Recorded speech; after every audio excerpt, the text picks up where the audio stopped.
Hey everybody, this is Rydo and we're back to another recording of Hearthstone. Today is Wednesday, August 1st. It's a new month.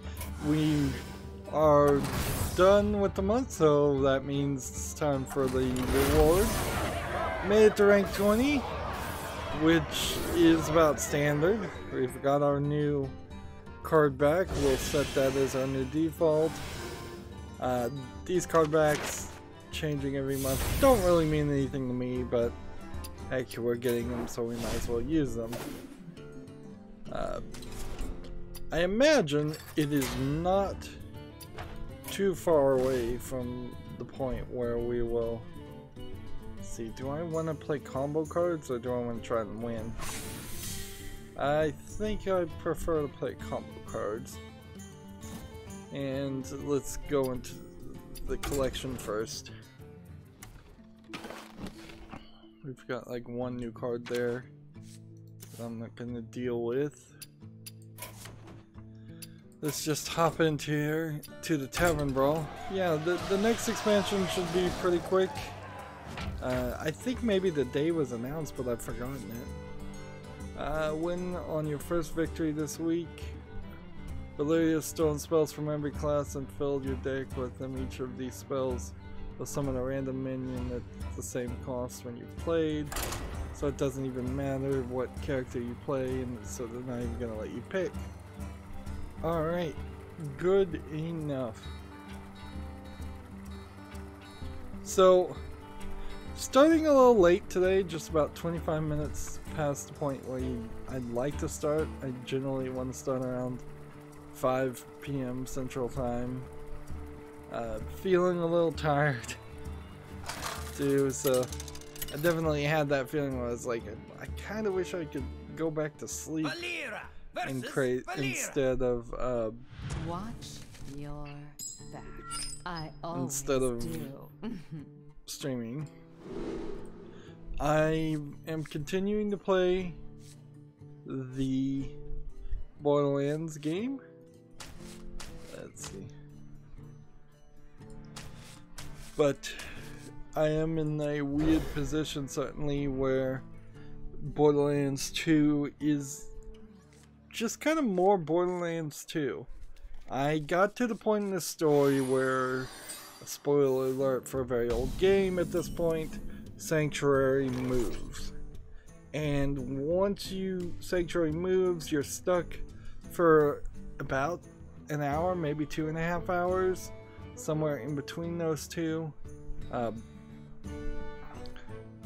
Once you're at that point, you can't do anything as far as going back to Sanctuary, selling your guns, opening gold keys, which I have a considerable amount of gold keys that I wanted to open. I wanted to open 5 or I think I opened 10 when I finally did get back to Sanctuary.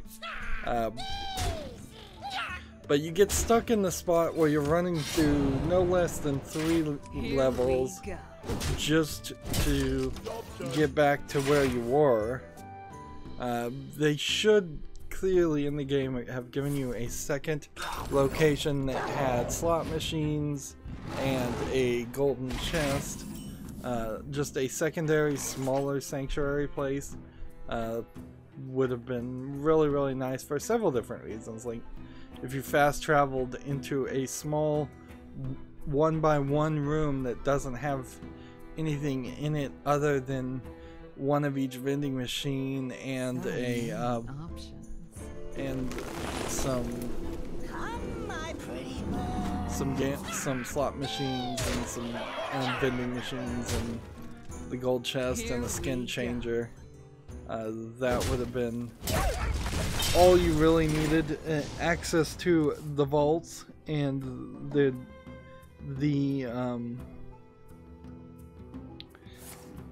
other location, what is it, where you could transfer items to other characters, like, but honestly accessing the vault and transferring items to the other characters on your save file isn't even really that big of an issue. because you don't do it that often, or at least not as a single player. And once I got back to Sanctuary, then a whole new collection of quests opened up, moving me around.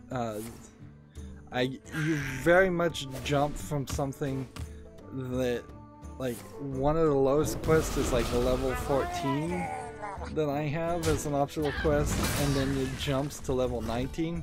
So in that 2.5 hours, you seem to level up your challenge quite a bit, which definitely needed to happen because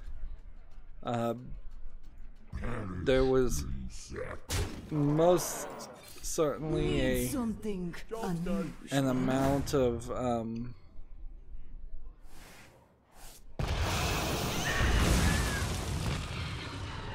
what am I trying to say here? Yeah, there definitely was a point in Borderlands 2 where I was just overpowered.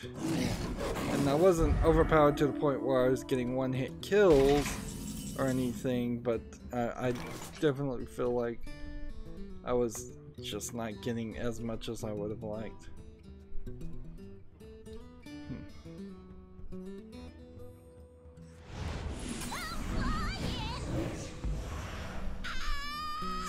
Keep on playing. I don't know if there's really anything else to say about Borderlands 2 though. That I got 3 or 4 hours of footage recorded, which this is turning into certainly the new normal for me, is that once per day I'm only getting 3 or 4 hours. Maybe if I it's not healthy to work 7 days a week always, but maybe that is a better thing just for my crazy schedule, to get 3 hours 7 days a week instead of trying to get 6 or 8 hours in a single day. Of course, the way my insomnia is working right now, so where I'm taking naps and then waking up in the middle of the night and recording, is also helping that in a weird way, but it's just not a healthy thing to do. There is a question certainly that came up in my mind, and I'm gonna have to bring it up in the pre-recorded footage too, is how did Tiny Tina's parents die in a world where everybody seems to get revived? It seems like the only way you could actually die on Pandora is if you had no money on you whatsoever. You were robbed and then killed. And that seems weird. Or maybe there's something about the heads-up display unit that you just happen to have. Really, a combo priest? That's odd. We're back to rank 24, so we might as well play ranked.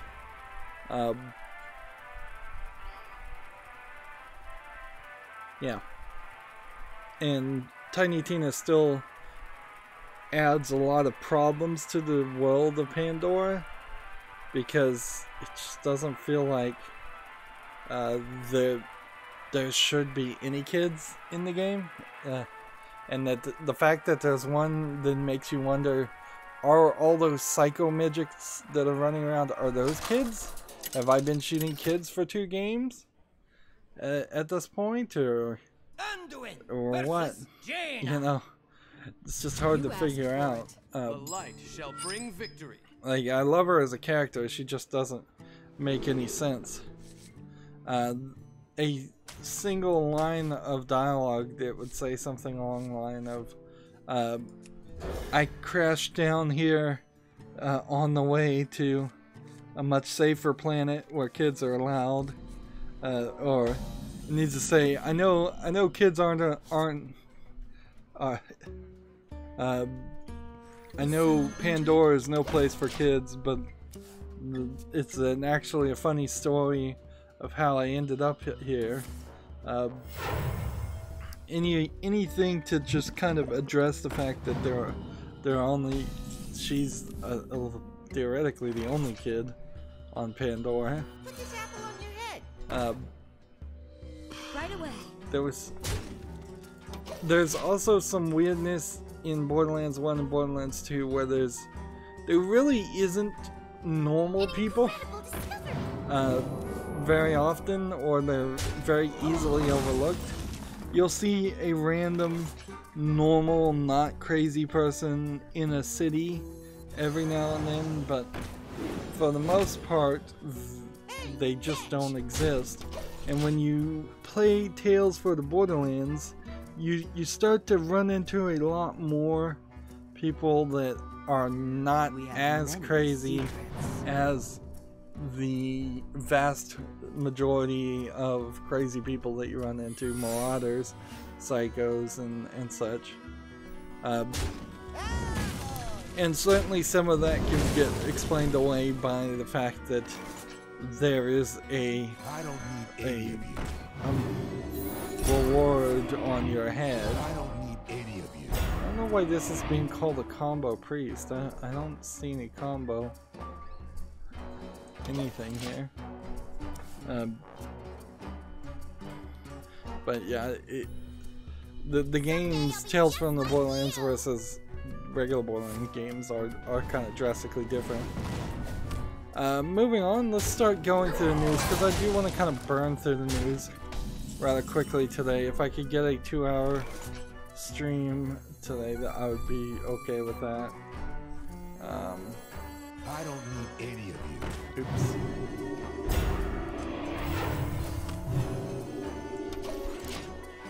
PC Gamer has an article, GTA Online data miners uncover a second Red Dead Redemption 2 themed weapon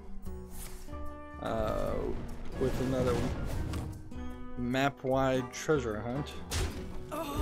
So, seems like the GTA Online is teasing Red Dead Redemption 2, but I don't think this is any real indication that Red Dead Redemption 2 is coming to PC. Even if it did come to PC, you're still in a very odd position where it really wouldn't feel like the right thing to play it on PC, because you don't have Red Dead 1 or Red Dead Redemption 1,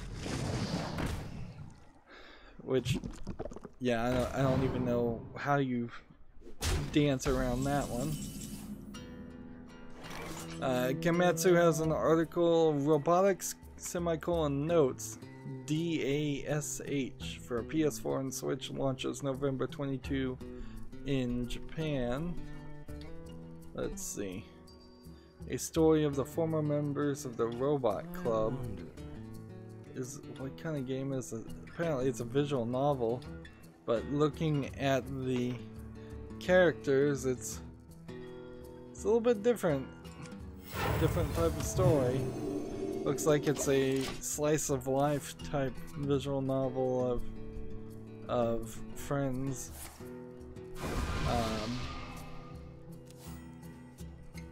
Yeah, I don't even think it's gonna have like a romance element to it, or if it is, it's not gonna be much.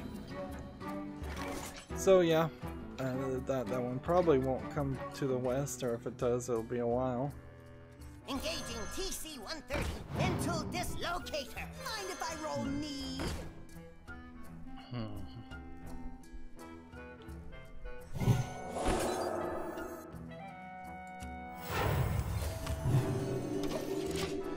We've got a game on Steam that's early access called Beware of Trains.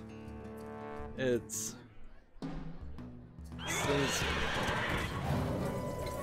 calling it a violent puzzle sandbox in the description. It seems like what you're trying to do in this game is cause train accidents in the sandbox to run over characters. Now, I will say the animation style here, yeah. I'm just gonna switch over here to these combo cards.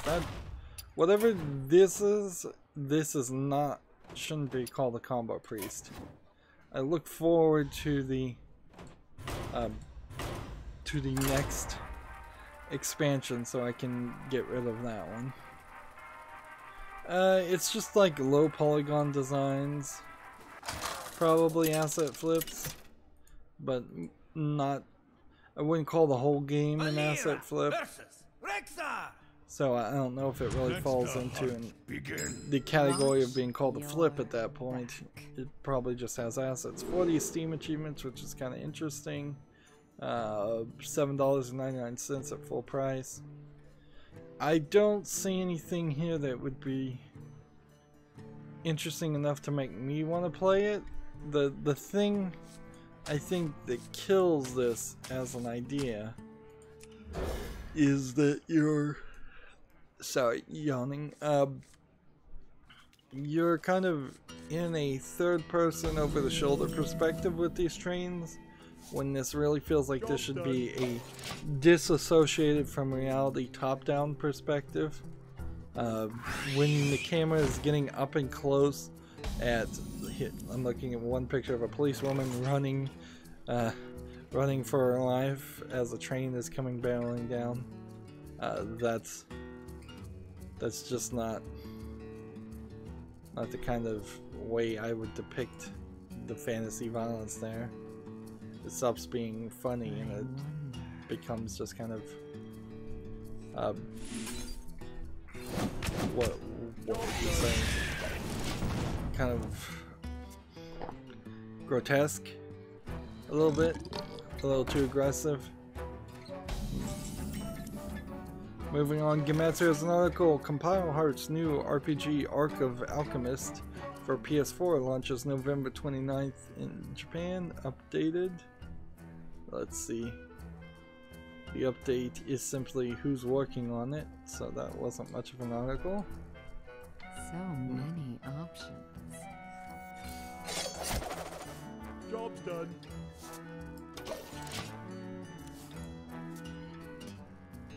GameIndustry.biz has an article. Team 17, everyone is expecting us to buy a lot of studios. CEO Debbie Bestwick discusses managing expectations following her company's IPO. I think inherently if your initial public offering is then immediately followed up with using the money that you got from that from the selling of stock of your company from the initial public offering to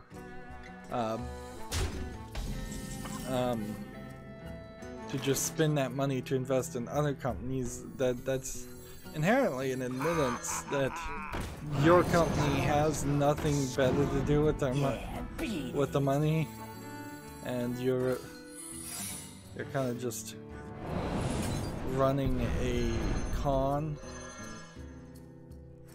And I guess that's investing in general, is that if your company can't make money, invest it in some company that you think can make money, which then makes this domino effect when companies like Apple lose their valuation or some valuation on their stocks, because then every other company that has shares of Apple also suffer. Let's see. Let's go and You looking at me? and play this. Job's done. Then end the turn. Going down further on this article, it says Team 17 has a slightly contradictory feeling about being known as the Worms Company, which inherently that is what they were. That they were the company that made the Worms games, which weren't bad. In fact, they were pretty popular when they originally came out. They were effectively the Smash Brothers before there was a Smash Brothers.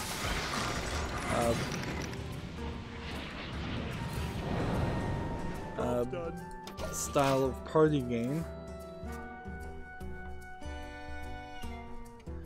Here's a quote: "The amount of people who don't realize we were even involved in Overcooked and Ukulele, that's how it should be."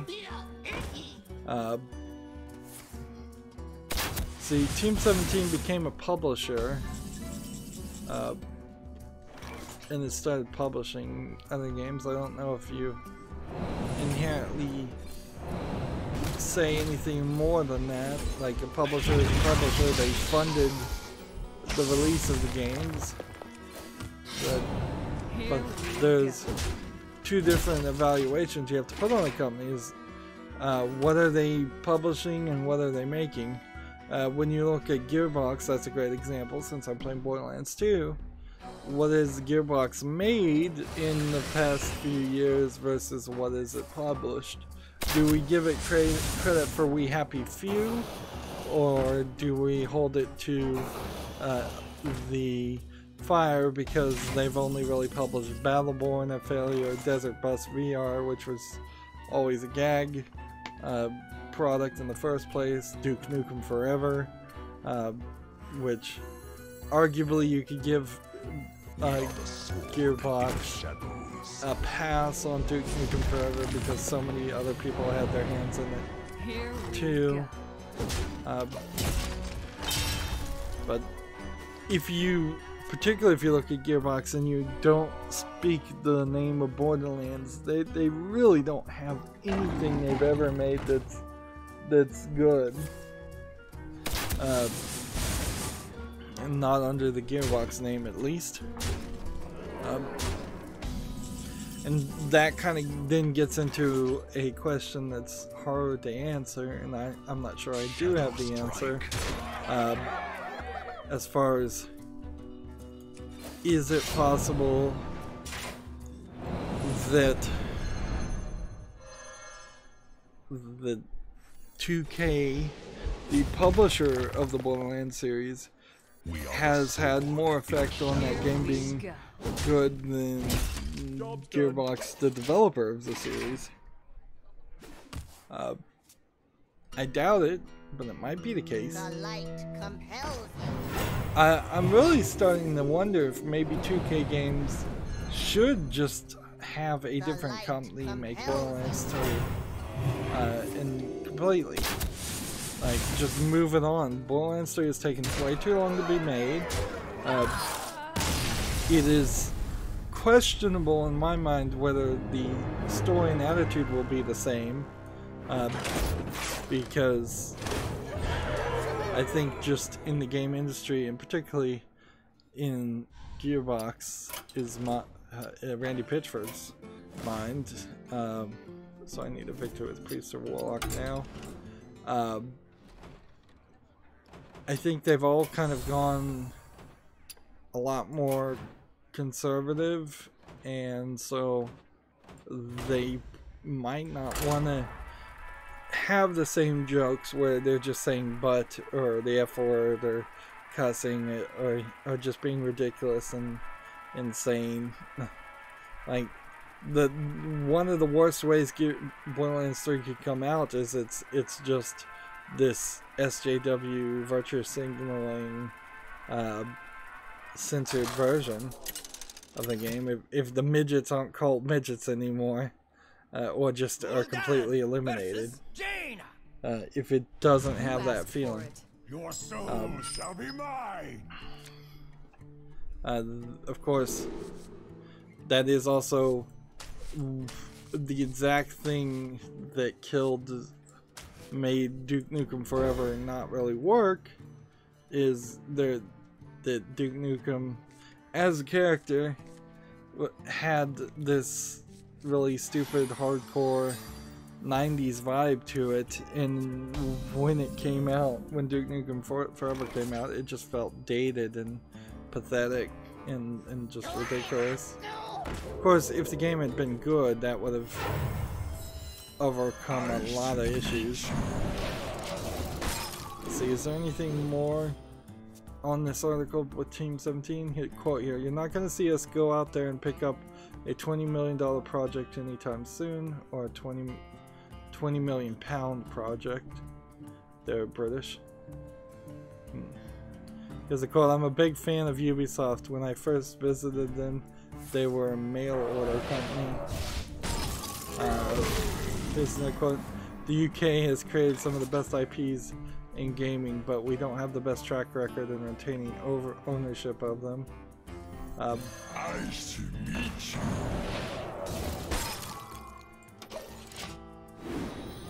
you.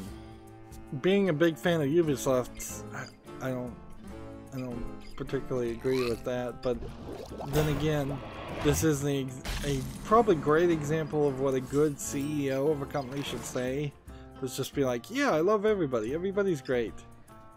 Don't insult anybody. Don't say anything that could be construed as even slightly offensive.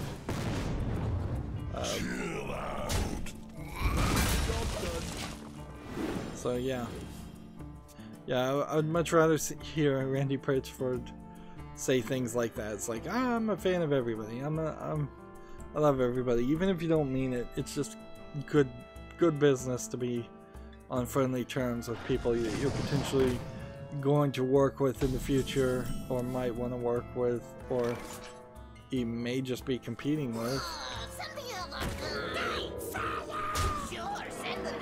Let's see. Next article we have is from Gematsu. Existential comic platformer Rage in Peace launches in September for PC and this fall for Switch. What is this Rage in Peace game? Well, it's got a video for a minute-long trailer. Let's see if we can figure out what this is.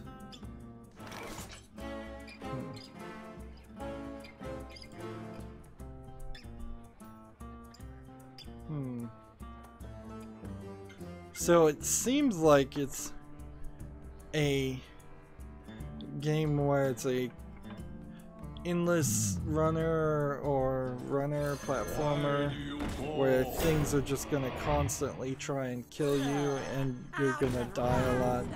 Kind of like a Super Meat Boy game, except for with a slightly different artistic style, and not too much different there. I suppose Rage in Peace does have a Steam page, so we'll click on that and keep an eye on it. Although, at this level, wishlisting games that are labeled as coming soon should just be a no-no. I should just say no, I'm not gonna do that for games anymore. Just to maintain my wishlist as short as possible.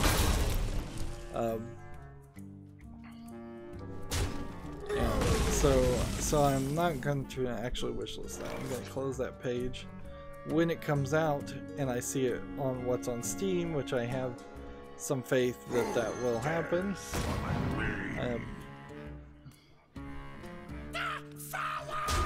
Then I will give it a chance. We have a game on Steam called University Tycoon 2090. What's weird here is this is not from a company I recognize. It's 25% off for $14.99. Rather expensive.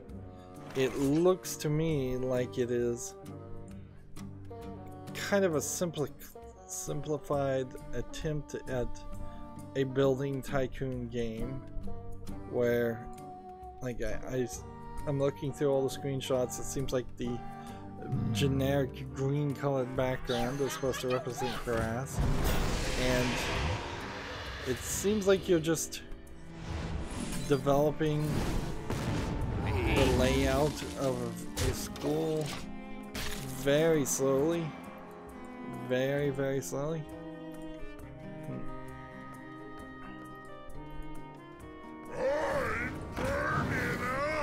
Yep, this does not look like a finished product of the game. The only other game developed by this developer is called Valknut, V-A-L-K-N-U-T, and is 14% positive with 21 user reviews. So yeah, easy enough to dismiss that game. I did see an article of someone using AI to design a school just to like maximize walking flow and make the halls less crowded, but it wasn't following any like realistic laws of architecture. So instead of having rooms that are square, the rooms are these polygonal, hexagonal shapes, and the entire building looks like a leaf, basically, instead of looking like a square place that would fit on a square plot of land that would have been allocated. And since all the rooms are not square, that means no furniture is really going to fit in lots of places. So the actual usefulness of something like that is probably pretty low. I just killed myself there. Might as well. I wasn't going to win anyways. Guess we're back to combo priest. Back to struggling to get up to just rank 20. Kimetsu is another cool Black Clover Quartet Knights Vanessa trailer. So a new character being revealed called Vanessa. She looks like a busty witch with a big witch hat, sorceress hat, I guess, and suspenders and stockings, as the British put it. Or the forest fights back. I don't know. The light shall bring victory. Thigh-high stockings and straps holding them up. She's not extremely crazily dressed for what is your average anime character, but she has little accents. And she is animated as a much older looking character than you usually get. I've heard of Black Clover as the name of an anime, but I don't know anything more beyond that. So Vanessa might be a very well-known, beloved character. Let's see, next game we have on Steam is called Prank Bros, which just in the name itself seems like it's probably a extremely low effort game.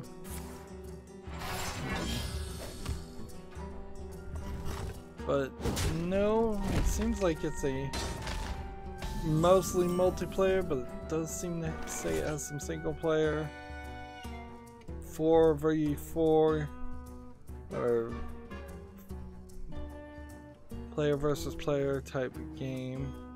Seems like there's different sections, maybe some mini games, but for the most part it's just you're in an area, you're fighting each other, you're punching each other, and you're trying to be the last man standing. The characters seem like in a random assortment. There's a panda, there's a sumo wrestler, there's a looks like a masked Mexican wrestler.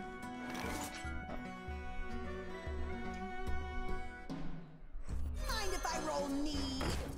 Oh, if you're sure. There's too many of these games coming out. This one's 10% for $8.99. It's English and simplified Chinese.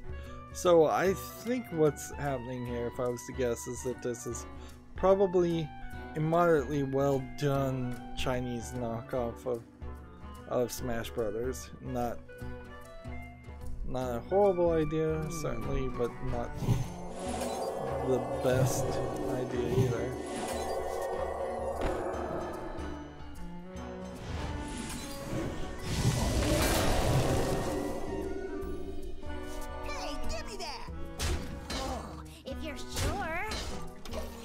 see. So yeah, I'm not interested in Prank Brothers.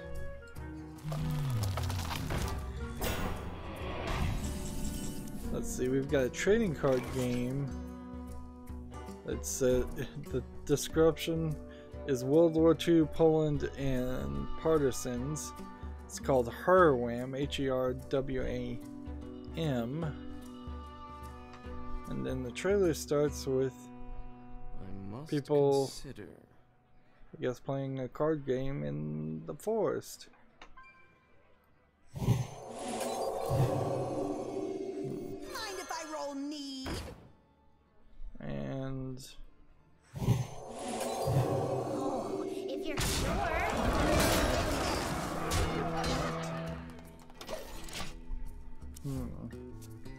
Seems like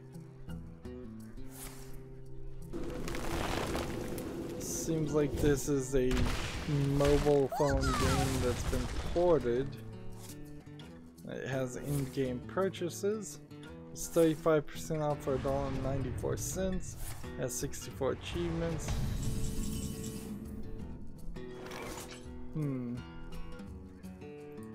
This is one of those collectible card games that while it looks fine, it suffers because there's no backing behind it. It also suffers because there literally is just like considerable less interest in playing a card game that is set around real world war statistics and gameplay styles. Hey, give me that! Hey, give me that!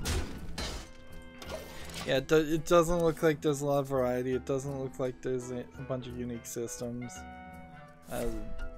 This seems like the cards are for the most part just comparing one metric, and that's it. So yeah, I can't recommend Herwam, although it is kind of pretty. Certainly, it's just not something that's gonna happen.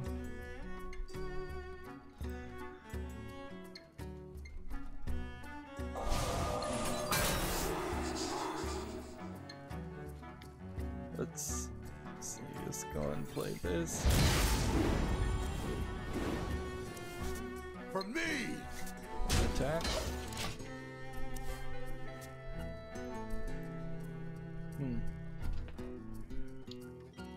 We have someone on the chat with what looks like a Russian name saying hello.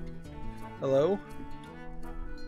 Sorry, I can't read those letters with any accuracy.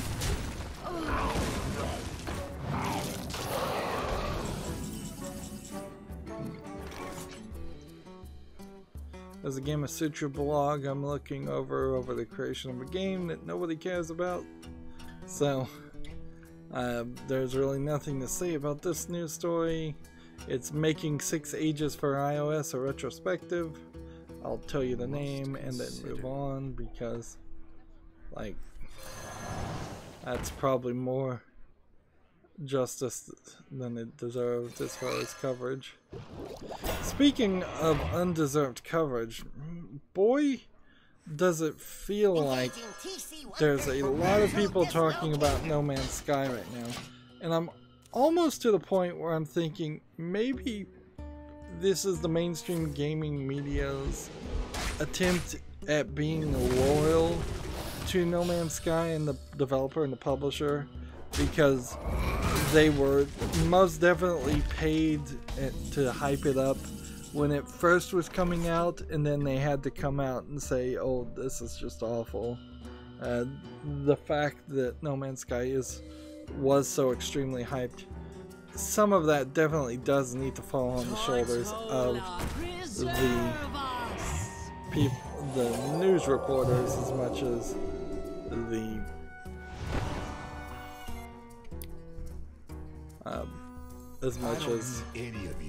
the developers of No Man's Sky.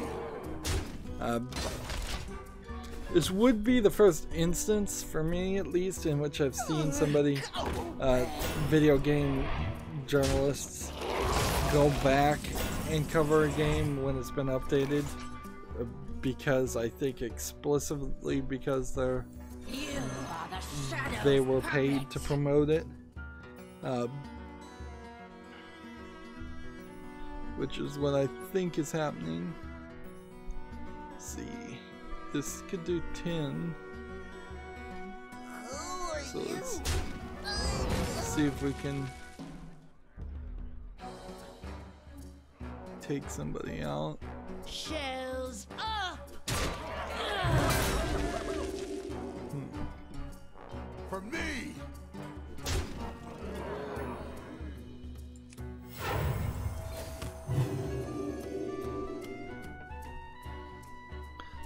And let's just leave it there. Gematsu has an article, Kill I Killed the Game, IF details simple controls, verbal disputes, and more. So, Kill or Kill IF is a 3D battle action game where players run around the field, dash and step, and fight against their opponents using various movements and attacks. Utilize a mix of long and short range attacks to keep your foes off balance. Victory is achieved once you've depleted your opponent's health bar to 0. So it is a fight the boss in a 3D fighting area. The next paragraph says no more complicated commands, simple inputs allow for a variety of attacks. While there is only one button assigned for close range attack, combining the button with the directional input up, down, and right and pressing it during jumps and dashes will allow you to perform a variety of attacks that vary in range and direction. So this is a standard simplified way of playing a fighting game compared to, say, For me! Street Fighter or something where you have to load in commands and you have to do it perfectly for actions to actually work. Let's see. The next subtitle is a game of reads that fighting games would love.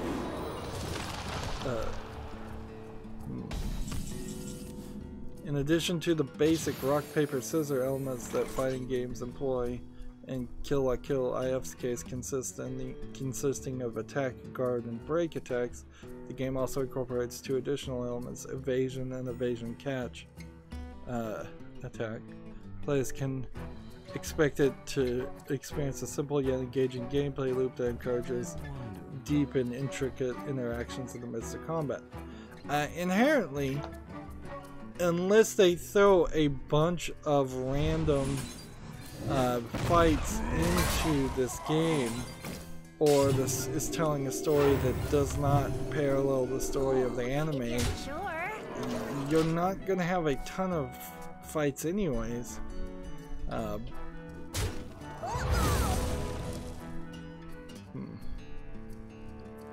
Like, you just really shouldn't.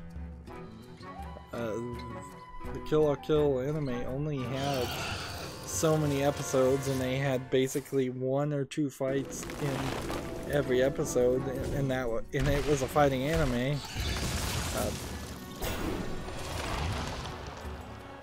Well, I think once again I have failed.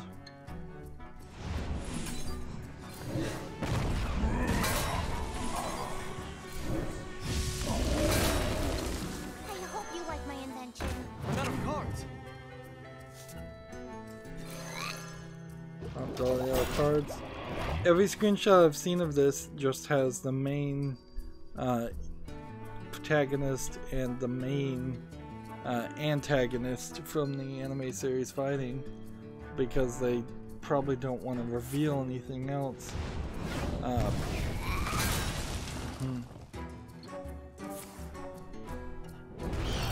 Let's see. The mechanic will bring back the spirit of the animated series, introducing the Ketsu Testament, The Ketsu Testament recreates iconic scenes from the original animated series where characters engage in heated exchange of words during the battle, pressing left one and right one during the battle, and hitting the opponent with the Ketsu burst you into a Ketsu Testament. Once activated, each player will choose from 3 rock, paper, scissors choices of phrases to use as their testament. If the activator results in a win or a draw in this engagement, the winner's Ketsu level increases. When your Ketsu level increases, that character receives massive powers up, such as enhanced normal attacks and special moves. At max level, you gain access to the instant kill, Fiber Lost Secret Arts, or Sini Soshitsu Ougi. Ketsu levels do not decrease during battle. So yeah, this game really does feel like it is a rather short experience. If you're sure. It feels like you're going to be playing a game that has you fight bosses that take a little bit longer than you would expect. I don't have enough mana. And once you've defeated the boss, you just move on to the next boss. There's an update here. Arc System Works has shared that an official English version of this update. We've updated the post to reflect the official English translation. The fact that they're concerned about the English translation tells me that this is a game that's going to come to the West. For me, as a YouTuber who criticizes video games, if this game comes out in the West, and it is the type of game I think it is, where it's not focusing on something like Dragon Ball FighterZ, which is a game that more wants you to fight forever, or Street Fighter kind of wants you to fight forever, or Dragon Ball Xenoverse and some of the other Dragon Ball games want you to fight forever and go through the entire series of Dragon Ball and Dragon Ball Z and Dragon Ball Kai and Dragon Ball Super. So, like, this would be a shorter experience if it only took me a month, or less than a month. If it really only took me a week to play this game, that would be fine with me. Also, you have that weird censorship issue too, where because they're in purposely ridiculously scantily clad clothing, going for a week would probably be better if I have to censor things out, which I doubt they're even going to push it that far. Let's see. GamingIndustry.biz has a story. Gung Ho shares slump on the decline of Puzzles and Dragons. Q2 results showing falling revenue and profits as the flagship game shows the sign of age. I never played Puzzles and Dragons. I played a similar game called Tower of Saviors, though. It certainly was fun for a while, and then I lost my save file, and I certainly didn't want to start over again. One of the video game developers I follow was asking for recommendations for Match 3 games, so I'm wondering if he is perhaps playing as market research Match 3 games to make his own. I don't know if there's too much of an industry out there, or too much demand for Match 3 games. When they're done well, that's fine. I almost feel like they need to be mini games. One of the things that Honey Pop did very well with that is it combined a Match 3 game with also a memory romance dating sim game, so that there was some more variety there. Moving on, we have a story called Starless. We have a game called Starless Night on Steam. It says, an ordinary fisherman witnesses the false starring. The stars fall from the sky. What now? Follow him through his journey to restore the sky.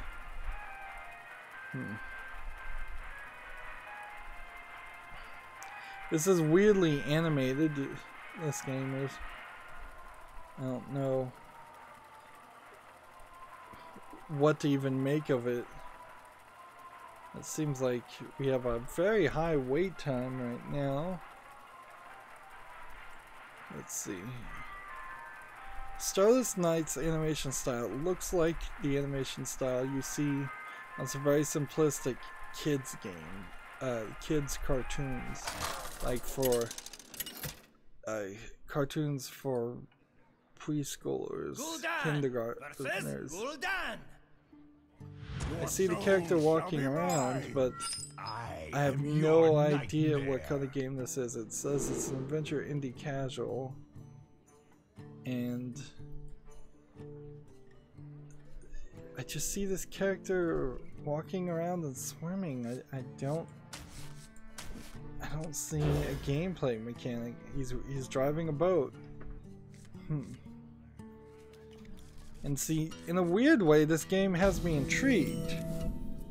Like, I think I am gonna wishlist this game and just keep an eye on it and see what people review it as, because I cannot tell what you do in this game.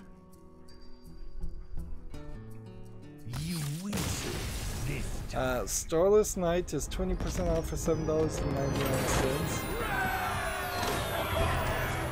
And there we are done with our Asian account. So, particularly since the expansion is going to come, and that's going to take a lot of extra time out, and I just have not been doing a great job on anything lately.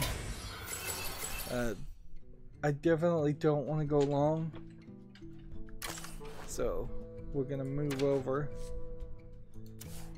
We got one of those, we got one of those, and we got that. Okay. And we'll mark that as red 2. Let's now move to the European account.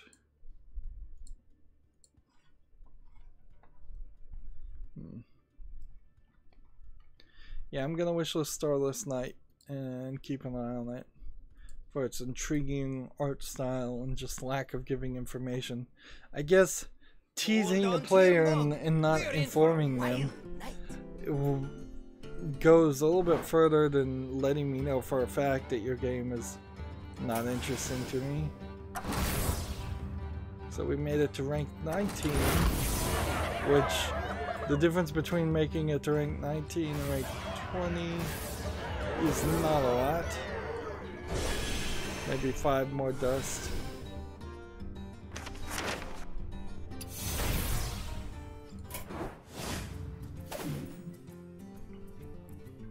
Let's see. Let's trade this one out. So we just need to play Druid. But we need to do the Tavern Brawl first. Next game we have on Steam is called Synth Rally, SYNTHRALLY. It seems like it's a 4-player air hockey type game with some different levels. Let's see, it says as single player. It requires a controller. It's 10% off for $8.99. Start this brawl. I don't see anything really wrong with Synth Rally, so I'm gonna be really generous and just save myself some hemming and hawing and thinking, and just put it on the wish list and keep an eye on it. Like, one air hockey game being covered isn't a terrible thing, but there have been quite a few air hockey-esque games, puck games, things just designed to be moderately low effort designs.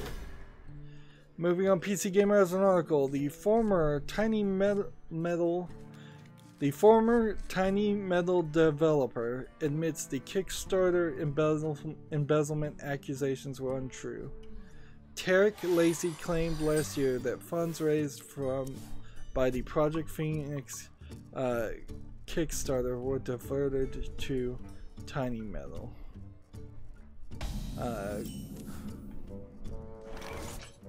So let's see if we can.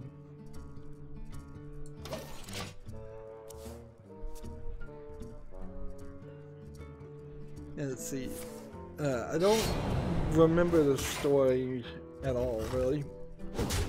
Controversy engulfed the turn-based tactics game Tiny Metal ahead of his release last year when Tarek Lacey, a former marketer and PR manager on the project, claimed that funding from the project was actually drawn from money raised from another game called Project Phoenix. Tiny Metal failed to achieve the 2016 Kickstarter goal, but Project Phoenix pulled in more than 10 times its target at 100,000, which inherently, I guess if you were a private company, that would just be good business, wouldn't it? If you had two projects and one made way more money than it should, that's how games are funded. So according to Lacey, Creative Intelligence Arts, the company behind Project Phoenix, effectively closed its door and restarted as Area 35 to work on Tiny Metal, which was the game that director and producer Hiroyuki Yura actually wanted to make. Yura denied any shenanigans, saying that the Area 35 and CIA were created as separate entities to provide corporate clarity and identity. He further claimed that Lacey's accusations were factually incorrect and liable, and also accused him of personal misconduct, saying his contract with the company was bought out due to him being a toxic employee who has sexually harassed our female staff, amongst other problems. Which, man, anytime anybody gets fired now, that's an accusation that might get levied. It's probably true, but certainly I would not want to be fired and then accused of sexual harassment if I didn't do it. Let's see. The PC Gamer article continues. As we noted at the time, neither side had provided proof of their allegations, so it was entirely a matter of one word against another. That's no longer the case, however, as Lacey has now acknowledged that he was not telling the truth, and as mandated by a Japanese court of arbitration, issued an extensive public apology for his actions. So this is also a Japanese company. Wow, if it's a Japanese company that is complaining about an employee sexually harassing people, you really were sexually harassing people. The counterparty admits that the post-article comment written on the 20th of November 2017 on the Project Phoenix Facebook page managed by the complainant company is contradictory to the truth, and to apologize to the complainant company.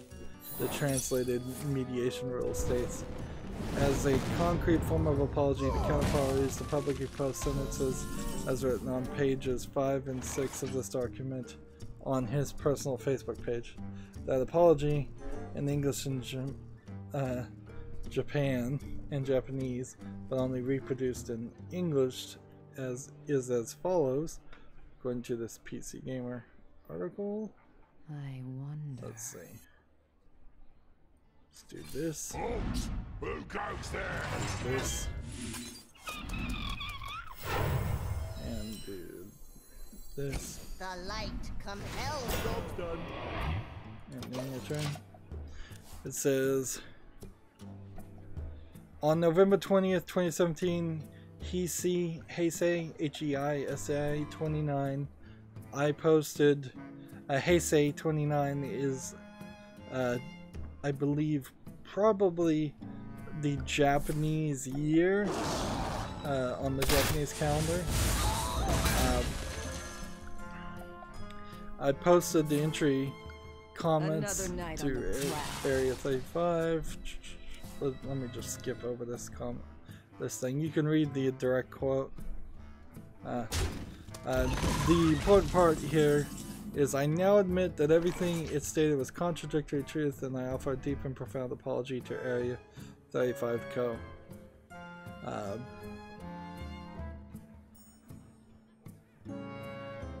Let's see.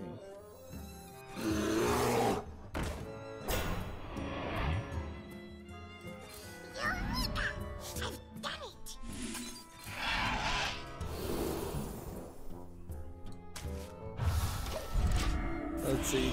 There's an article here. It's not a complete bust for Lacey. Area 535 acknowledged in the mediation that it owes him 600,000 yen, roughly $5,400, although that win is tempered somewhat by Lacey's agreement to pay 410,661 yen, which is $3,697 that he owes to Area 35 Vice President Masamichi Iguchi, who guaranteed Lacey's rental agreement.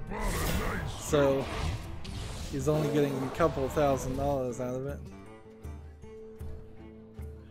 Tiny Metal was released on December 7th, 2017 to decidedly okay reviews. It got a 68 out of 100. Metacritic. Learn the shadow lessons. Let's see. Do I want to kill something? Probably could have killed that first. And powering up.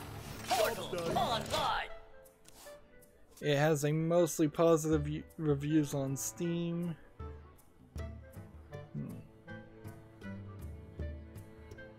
On August 2017 Kickstarter update, a Kickstarter update indicated that further funding for Project Phoenix could be forthcoming if Tiny Metal was successful.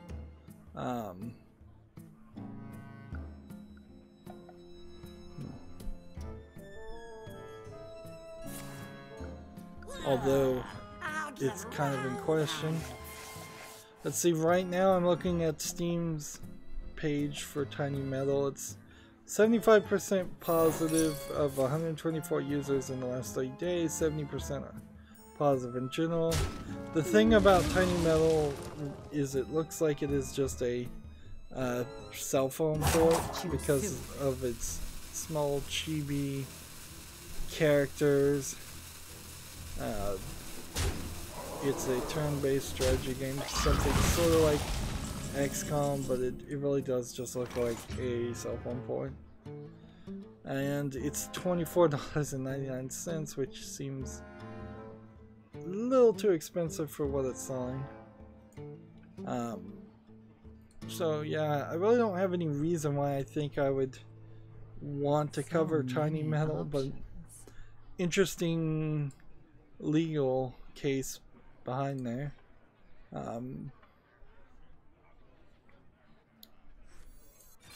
I guess what you take away from that is that you definitely can have some disgruntled employee, particularly if you're kickstarting, which I don't think companies should kickstart.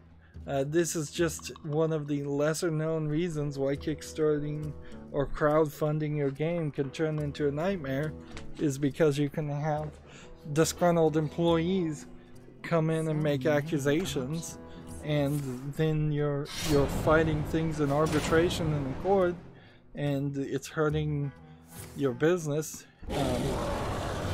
But then on the other hand, if you weren't publicly funding, if some publisher was funding Tiny Metal and an employee came out and said money was being embezzled, I imagine that publisher would do an internal review and immediately determine that that statement's just not true, and it would have just never come out to the public and never hurt the brand any at all. Let's see, we have, let's see, someone called Leakin Metten saying hi, and then he's typing something in some language that isn't English. There is a rule that says speak only in English, please. Otherwise, I'm gonna have to assume you're just a spammer and block you. So, English only. But hi anyways.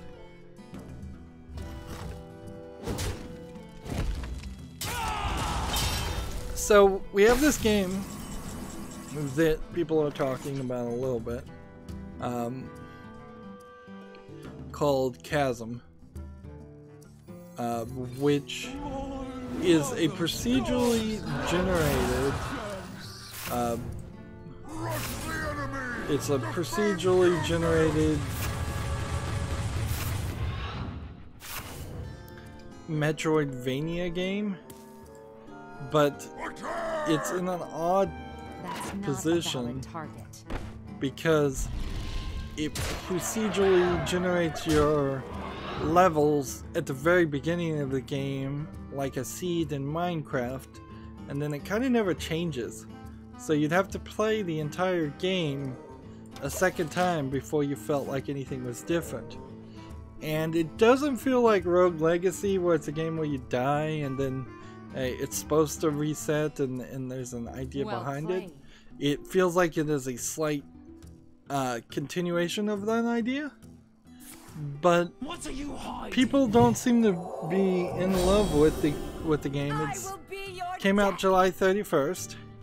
It's mixed reviews, 63% of 161 reviewers. That being said, I kind of like it. I like the more knight, shield and sword style. It's closer to a Castlevania game without as much focus on vampires. But I'm really not sure if the procedurally generated part was worth their effort when they could have done something else.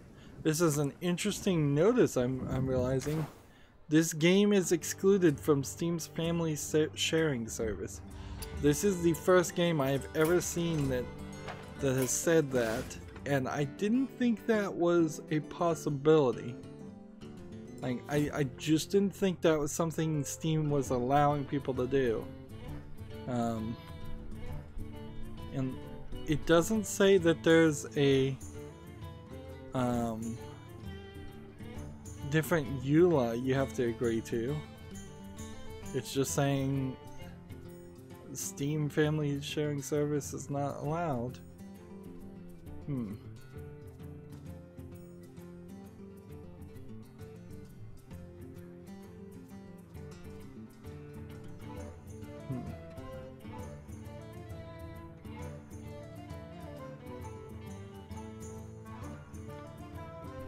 Like, the problem, I think I'm seeing a review here, says the combat lacks complete fluidity. So just trying to play the game feels bad.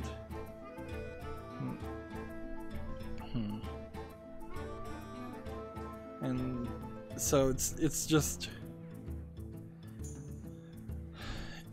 a game that doesn't have polish on it, which is a shame. Like, you really don't want that to be the case. To be, for that matter though, we have more games like this. One is being recommended is called Cat Maze. One game is Rogue Legacy, which certainly, if you haven't played Rogue Legacy, one game that's being recommended is Callie's Caves 3. This is under Steam's More Like This. We have a game called Dead by Death. Not all of these may be Metroidvania games. We have one called Indica 7 The Dream King. And I haven't heard of most of these games. We have Xenon Valkyrie. You have Dead Cells, which arguably Dead Cells is probably better. Shanti and the Pirate's Curse, which almost certainly that would be better.